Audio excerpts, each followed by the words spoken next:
इस सवाल का जवाब शायद मैं ना दे पाऊं, इसका अहल नहीं हूं इतने बड़े सवाल का जवाब देने का, क्योंकि मेरा इल्म और मेरी अहलियत वहां खत्म हो जाती है कि जहां इंसान ये सोचता है कि रब तो मेरा आका है और किसी गुलाम का इख्तियार अपनी आका की मर्जी पर नहीं होता।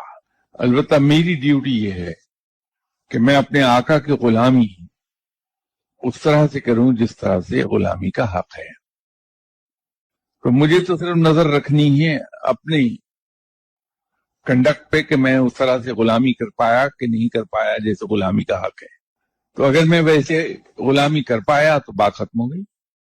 बाकी आका अपनी मर्जी का मालिक है, वो चाहे तो अपनी दोस्ती अता फरमा दे, चाहे तो रद्द कर दे।